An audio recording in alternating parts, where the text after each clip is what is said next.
This past weekend, gun violence ripping across Chicago, killing 10, leaving dozens wounded. One protester who took to the streets on Thursday to try to stop the growing violence had a message for the president. We have to make sure that President Trump recognized that not everyone believes that Chicago is a Trump-free zone.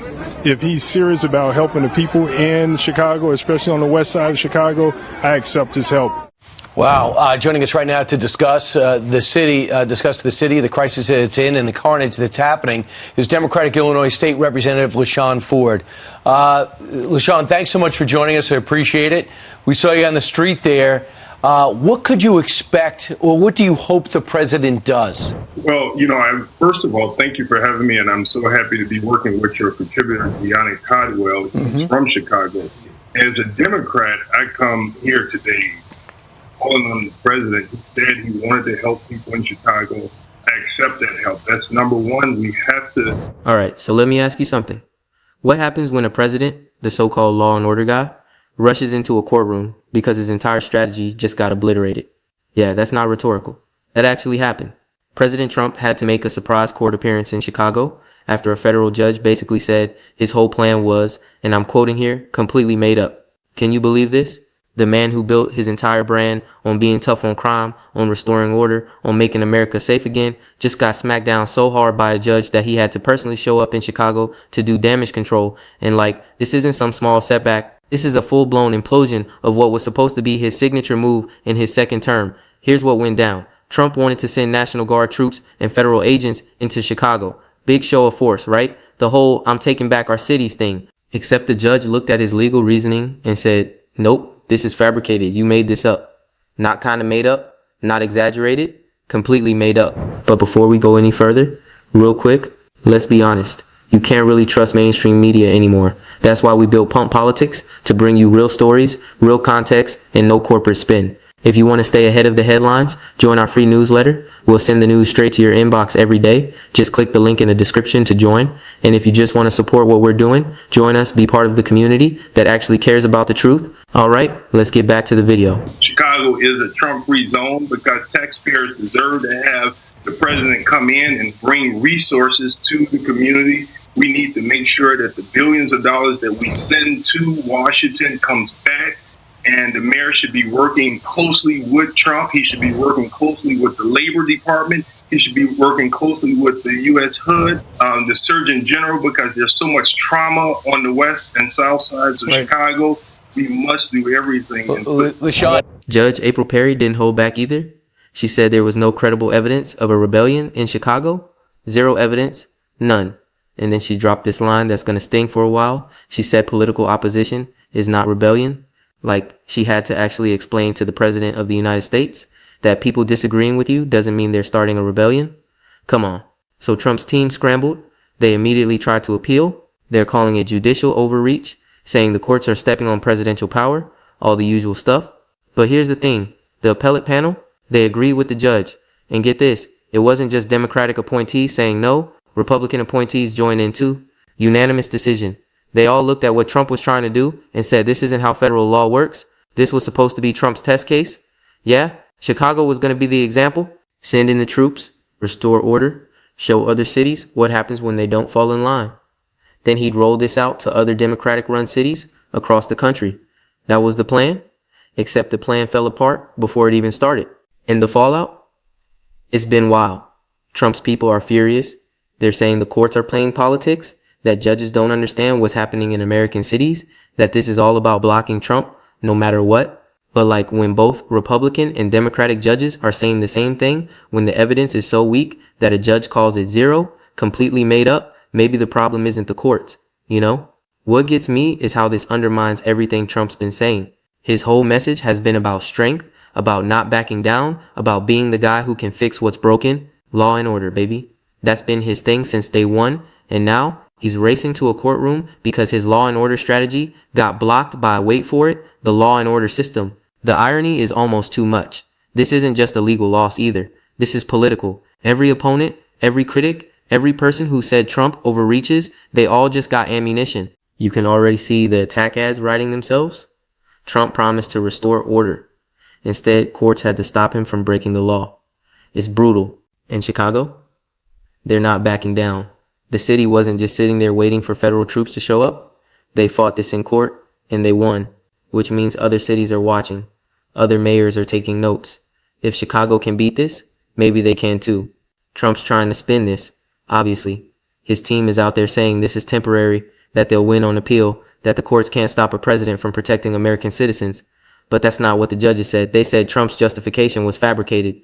That's not a procedural issue. That's not a technicality. That's the court saying you lied about why you're doing this. So now we've got a president who had to rush to Chicago, not for a rally, not for a press conference, not to meet with supporters, but because his strategy imploded so badly that he needed to be there in person to try and save face. And that's not strength. That's damage control. That's scrambling. That's what happens when your big plan gets exposed as having no legal foundation whatsoever. Are you kidding me? This is the guy who was supposed to be different. The guy who was going to cut through all the bureaucracy and just get things done. And instead, he's getting schooled by federal judges who are basically saying, yeah, no, you still have to follow the law. The whole thing is a disaster, a complete and total disaster.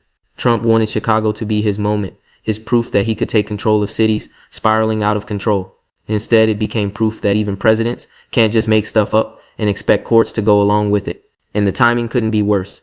This is happening right when Trump needs to look strong, needs to show he's got control, needs to demonstrate that his second term is different from all the chaos of the first. But instead, it's more of the same. More legal battles, more setbacks, more scrambling. Let's get into what actually happened here, because this story is way bigger than just one court case. Okay, so let me walk you through this whole mess, because there's a lot going on, and most people are missing the bigger picture here. This isn't just about Chicago. This is about how Trump sees presidential power and what happens when reality checks that vision. Trump announced he was sending National Guard troops and federal agents to Chicago. Big announcement. Lots of tough talk about taking back the streets, restoring order, protecting citizens from crime. Classic Trump move, right?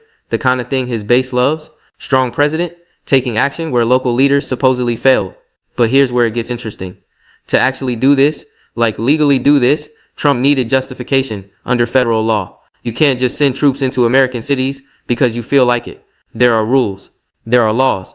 There's this whole framework about when federal forces can override local authority. So Trump's legal team put together their argument. And their main justification? They claimed there was a rebellion happening in Chicago. Not protests, not crime, a rebellion, like an actual insurrection level event that required federal military intervention. That was their legal hook. And look, Chicago has crime problems. No one's denying that. Every major city does. But a rebellion? Come on. Judge Perry looked at the evidence Trump's team presented and found nothing. No credible evidence of any kind of rebellion. She didn't say the evidence was weak. She didn't say it was insufficient. She said it was zero. Completely made up. Think about what that means for a second. The President of the United States, with all the intelligence agencies and law enforcement resources at his disposal, put together a legal case that a federal judge said was fabricated, not mistaken, not misinterpreted, made up. And then Judge Perry went further. She made this really important point about political opposition not being rebellion.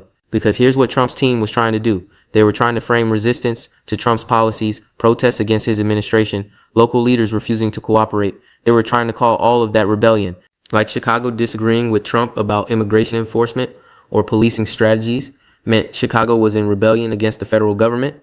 The judge shut that down immediately. She basically said, yeah, no, that's not how democracy works. Cities are allowed to have different policies. Local leaders are allowed to disagree with the president. Citizens are allowed to protest. None of that is rebellion. That's just normal political process. That's literally how America is supposed to function. But Trump's team didn't stop there. They immediately appealed. They went to the appellate court and said Judge Perry was wrong, that she didn't understand the scope of presidential power, that this was an emergency situation that required federal intervention. They basically argued that Trump as president has much broader authority than the lower court recognized. And this is where things get really interesting. The appellate panel, which included judges appointed by both Republican and Democratic presidents, unanimously rejected Trump's argument. Not a split decision, not a narrow ruling, unanimous. They all agreed that what Trump was trying to do wasn't justified under federal law. Let that sink in for a minute. Judges appointed by presidents from both parties, they all looked at the same evidence, the same legal arguments, and came to the same conclusion. Trump was wrong. His legal team was wrong. The justification didn't exist. This matters because Trump's whole strategy depends on courts deferring to presidential authority. His entire approach to governance is based on the idea that the president has sweeping emergency powers, and courts shouldn't second guess those decisions. Executive power, right? The president decides what's an emergency and acts accordingly. But that's not what's happening. Courts are looking at the actual evidence, the actual legal framework, and saying, no, you can't just make stuff up. You can't claim there's a rebellion when there isn't one. You can't override local authority without meeting the legal requirements. Presidential power has limits, and those limits matter. The political implications here are massive. Trump's people are calling this judicial activism, saying liberal judges are trying to handcuff the president, all that stuff. But when Republican appointed judges are also saying no, when the ruling is unanimous, that argument falls apart pretty quick. You can't claim bias when judges from across the political spectrum all agree, and other cities are paying attention. You know, mayors in New York, Los Angeles, San Francisco, they're all watching the Chicago case because they know they might be next. Trump's made no secret that he wants to crack down on what he calls lawless democratic cities. He's been talking about this since before he even took office for his second term. Chicago was supposed to be the first domino, but if Chicago can successfully fight this in court, that gives other cities a roadmap. It shows them the strategy works. It demonstrates that courts will actually enforce limits on presidential power if the legal justification is weak. That's huge. That changes the entire dynamic. What's really wild is how this undermines Trump's core message. He ran on law and order. That's been his brand forever. Back in his first term, it was law and order. During the transition, it was law and order. Now in his second term, it's still law and order. And now courts are blocking his law and order initiatives because he's not following the law. The guy who campaigned on restoring respect for law enforcement is getting shut down by the legal system for not respecting the law. You can't make this stuff up. Well, apparently Trump's legal team can, but that's kind of the problem here. Trump's response has been predictable, but also kind of fascinating. Instead of backing down or adjusting his approach, he's doubling down. His team is talking about how this proves the courts are biased, how judges don't understand what real Americans are dealing with, how the whole system is rigged against him. It's the same playbook he's always used when institutions push back. But here's the problem with that strategy. It works with his base, sure. They already believe the courts are corrupt and biased.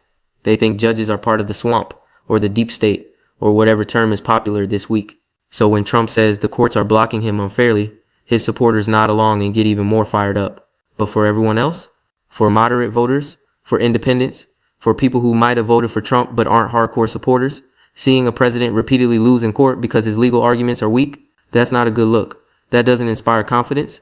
That makes people wonder if maybe Trump's approach is the problem, not the courts. And it's not just losing. It's losing because judges are saying your evidence is fabricated. That's different from losing on a technicality or a procedural issue. That's the court saying you lied, or at the very least that you tried to justify an action with evidence that didn't exist. That's way worse.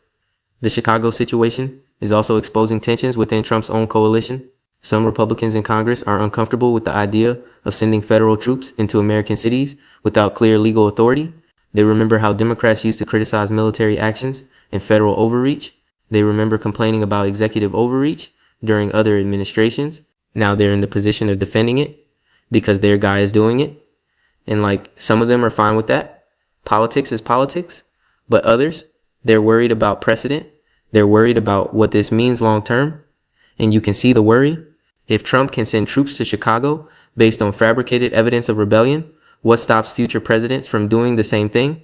What stops a Democratic president from sending troops to red states and claiming there's an emergency that justifies it? This sets precedent. And not everyone in the Republican Party is comfortable with where that precedent leads. Meanwhile, Democrats are having a field day with this.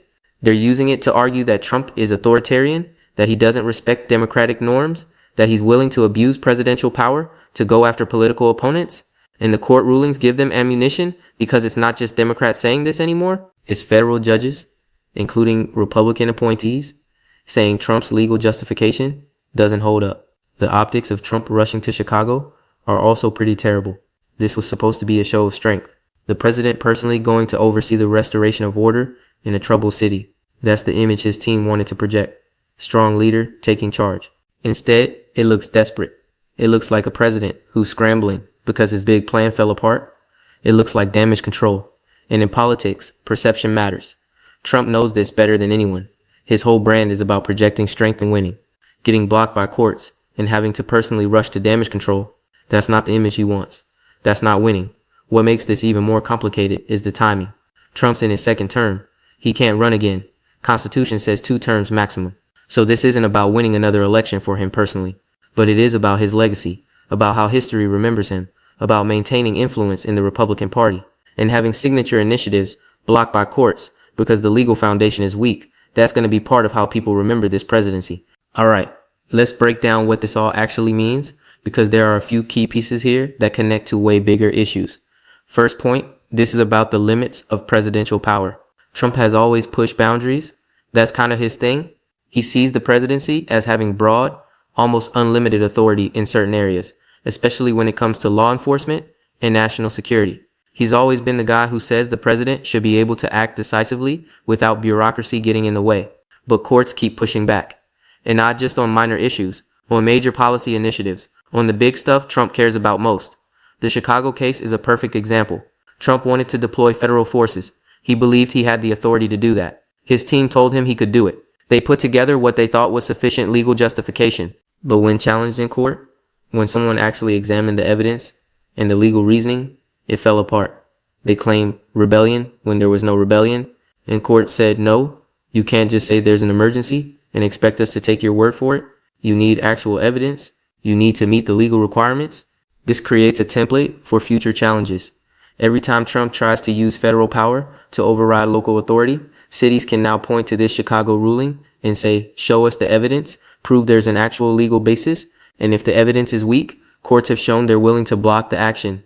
They're willing to say no to the president. That's a big deal.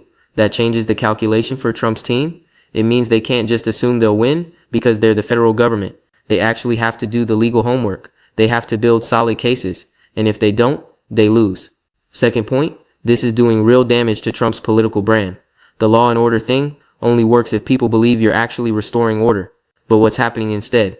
Cities are successfully resisting Trump's initiatives. Courts are blocking his actions. The chaos continues. Crime doesn't magically go away because Trump made an announcement. And Trump looks less like someone who can fix problems and more like someone who's creating new problems by overreaching.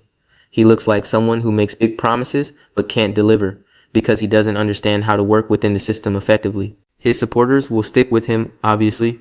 They see this as Trump fighting against a corrupt system. They see judges as part of the problem, not the solution. When Trump loses in court, his base blames the courts, not Trump. That's not changing. But for everyone else, for people who voted for Trump, hoping he'd actually deliver results, this looks like failure. It looks like a president who makes big promises but can't follow through because he doesn't do the homework, doesn't build proper legal foundations, doesn't work within the system effectively. And yeah, Trump's whole brand is about being an outsider who doesn't play by establishment rules. But there's a difference between being an outsider and just being ineffective. When your major initiatives keep getting blocked by courts because your legal reasoning is weak, that's not fighting the system. That's not draining the swamp. That's just losing. That's just incompetence dressed up as rebellion against the establishment. Third point. Other cities are emboldened now. Chicago fought back and won. They went to court. They challenged Trump's authority, and federal judges sided with them. Multiple judges across different courts with different political backgrounds. They all sided with Chicago over Trump. So why wouldn't other cities do the same thing? Why wouldn't mayors in sanctuary cities or places with policies Trump opposes use the same strategy? The blueprint is right there. Challenge the legal basis. Demand actual evidence. Force Trump's team to prove their case in court. And if they can't, which the Chicago situation shows they often can't, then you win. We're already seeing this happen. Multiple cities have filed lawsuits challenging various Trump administration actions, and they're citing the Chicago case as precedent. They're arguing that Trump has a pattern of overreaching, of claiming authority he doesn't actually have, of fabricating justifications for actions he wants to take anyway. The Chicago ruling proves their point. This creates a whole new dynamic. Instead of cities having to comply first and fight later, they can now go straight to court and get emergency orders blocking Trump's actions before they even happen. That's a huge shift in leverage. It means Trump has to fight legal battles just to implement policies, which slows everything down and makes governing way harder. Every initiative becomes a court fight. Every policy becomes a legal battle. Fourth point. This exposes Trump's team's legal weaknesses. Look, you can agree or disagree with Trump's policies. Reasonable people can have different views on whether cities need more federal intervention, whether Trump's approach to law enforcement is right, whether his policies would actually reduce crime. Those are legitimate debates, but everyone should be able to agree that if you're going to do something controversial, you need solid legal footing. You need good lawyers who build strong cases. You need evidence that holds up in court. You need to follow procedures. You need to meet legal requirements. That's just basic governance. Trump's team didn't have that in Chicago. They made claims they couldn't back up. They argued for authority they couldn't demonstrate. And when challenged, their case fell apart immediately. The judge didn't even have to think hard about it. She looked at the evidence and said, there's nothing here. Zero. Completely made up. That's not judges being biased. That's not the courts playing politics. That's just bad lawyering. That's a legal team that either didn't do the work or didn't care whether the work was solid. Either way, it's a problem. And this isn't an isolated incident. Trump's administration has lost a lot of cases in court. Not all of them, obviously. They've won some, but they've lost a lot.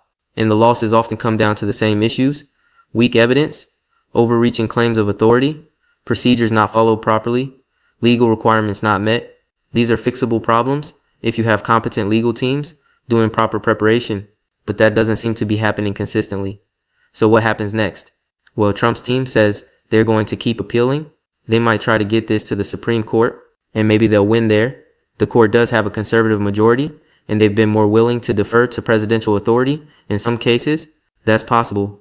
The Supreme Court could reverse the lower courts and side with Trump, but even if they win eventually, the damage is done politically.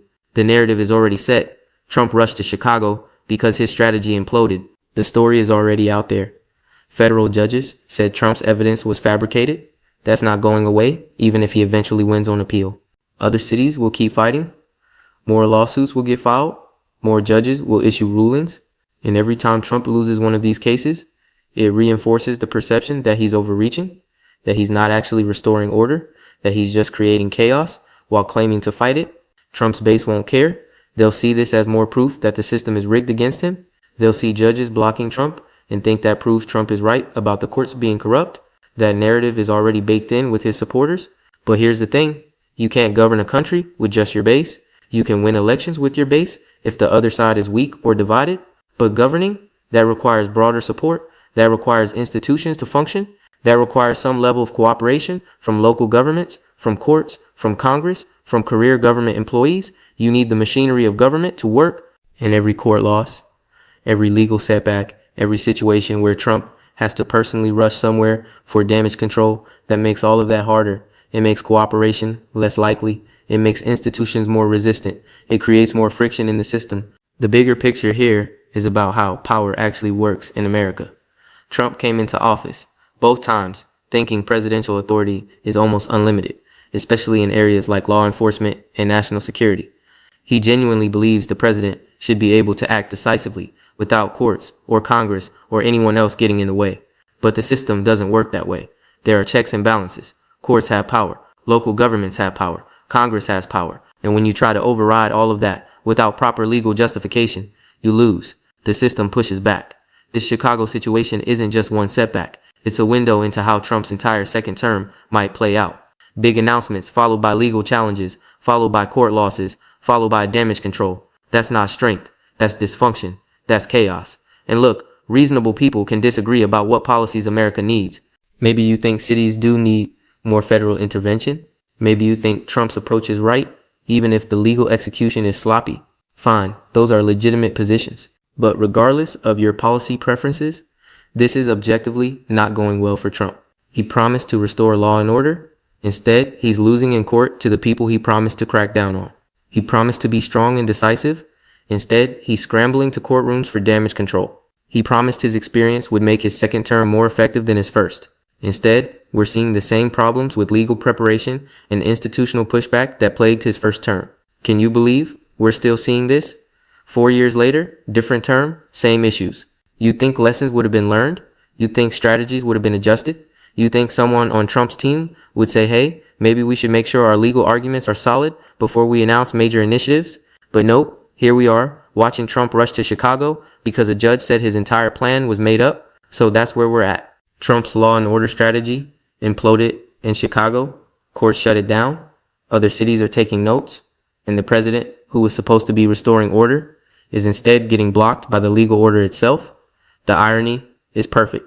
The guy who ran on law and order can't get his law and order policies through because he won't follow the law. This is going to get messier before it gets better.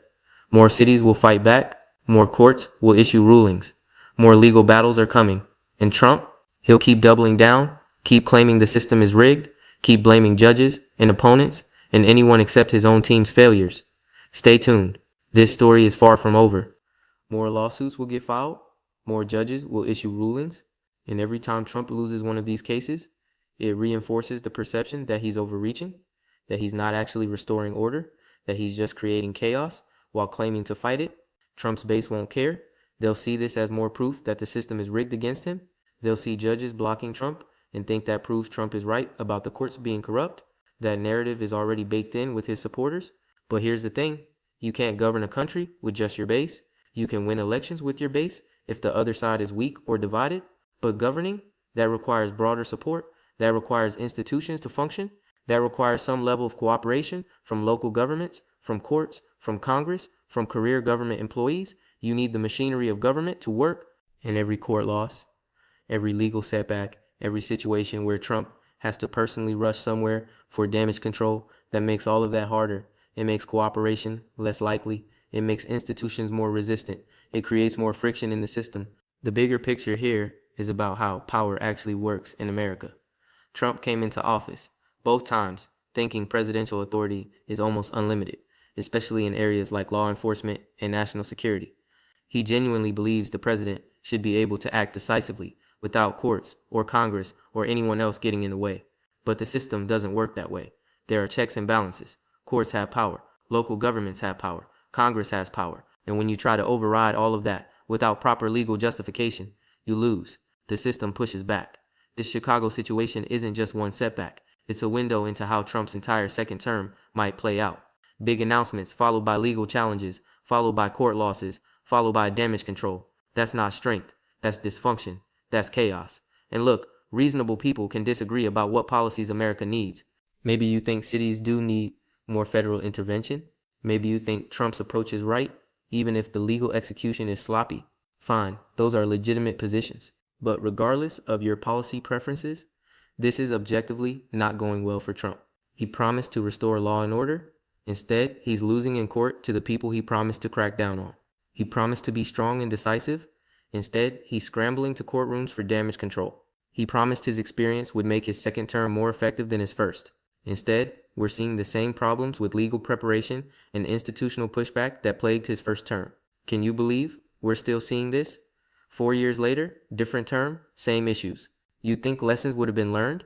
You think strategies would have been adjusted? You think someone on Trump's team would say, hey, maybe we should make sure our legal arguments are solid before we announce major initiatives? But nope, here we are, watching Trump rush to Chicago because a judge said his entire plan was made up. So that's where we're at. Trump's law and order strategy imploded in Chicago. Courts shut it down. Other cities are taking notes. And the president, who was supposed to be restoring order, is instead getting blocked by the legal order itself. The irony is perfect. The guy who ran on law and order can't get his law and order policies through because he won't follow the law. This is going to get messier before it gets better. More cities will fight back. More courts will issue rulings. More legal battles are coming. And Trump, he'll keep doubling down, keep claiming the system is rigged, keep blaming judges and opponents and anyone except his own team's failures. Stay tuned. This story is far from over.